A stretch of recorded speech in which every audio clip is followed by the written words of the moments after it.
So BK. Hariprasad ಅವರ ಒಂದು ಆಯ್ಕೆಯ ಕುರಿತಂತೆ ರಾಜಣ್ಣ ಅವರು ಕೂಡ ಮುಕ್ತವಾಗಿ ಮಾತನಾಡಿದ್ದಾರೆ. ಬಿ.ಕೆ. ಹರಿಪ್ರಸಾದ್ ಸಾಕಷ್ಟು ಹೋರಾಟ ಮಾಡ್ಕೊಂಡು ಬಂದಿರುವಂಥವ್ರು.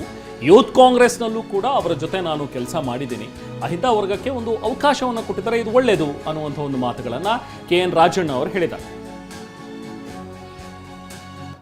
ಅದು ಒಂದು ಬಹಳ ಸಂತೋಷ ತರೋವಂಥದ್ದು.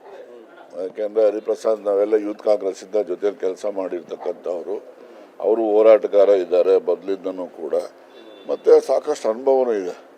ಕೇಂದ್ರದಲ್ಲಿ ಅವರು ಕಾರ್ಯದರ್ಶಿಯಾಗಿ, ಪ್ರಧಾನ ಕಾರ್ಯದರ್ಶಿಗಳಾಗಿ ಬೇರೆ ಬೇರೆ ರಾಜ್ಯಗಳ ಉಸ್ತುವಾರಿ, ಮೊನ್ನೆನೂ ಕೂಡ ಅವರು ಹರಿಯಾಣ ರಾಜ್ಯಕ್ಕೆ ಉಸ್ತುವಾರಿ ಇದ್ದಂಥವರು, ಮಧ್ಯಪ್ರದೇಶಕ್ಕಿದ್ರು, ಛತ್ತೀಸ್ಗಢಕ್ಕಿದ್ರು.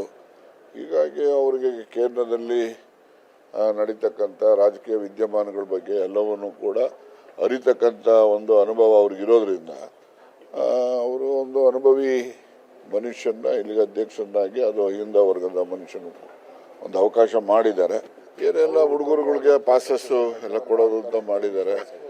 ಮತ್ತು ರೈತರಿಗೂ ಕೂಡ ಏನೋ ಎಲ್ಲ ಇದು ಮಾಡ್ತೀನಿ ಅಂತ ಹೇಳಿ ನೋಡೋಣ. ಏನೇ ತೀರ್ಮಾನ ಮಾಡಬೇಕಾದ್ರೂ ಅಂತಿಮವಾಗಿ ಆರ್ಥಿಕ ಇಲಾಖೆಯಿಂದ ಇವತ್ತಿನ ಪರಿಸ್ಥಿತಿನಲ್ಲಿ ಅವರ ಅನುಮೋದನೆ ಇಲ್ಲದೆ ಯಾವುದೂ ಮಾಡ್ಲಿಕ್ಕೆ ಆಗೋದಿಲ್ಲ. ಈಗ ಮಾಡಾದ್ಮೇಲಿಂದ ಬ್ಯಾಡ್ ಚಾಯ್ಸ್ ಅಂತ ಹೇಳಕ್ಕಾಗ್ತದ? ಮಾಡೋದಕ್ಕಿಂತ ಮುಂಚೆ ಕೇಳಿದ್ರೆ ಹೇಳ್ಬೋದಿತ್ತು ಗುಡ್ ಯಾವುದು ಬ್ಯಾಡ್ ಯಾವುದು ಅಂತ. ಮಾಡಿದ್ದಾದ್ಮೇಲೆ we can't say it is bad choice.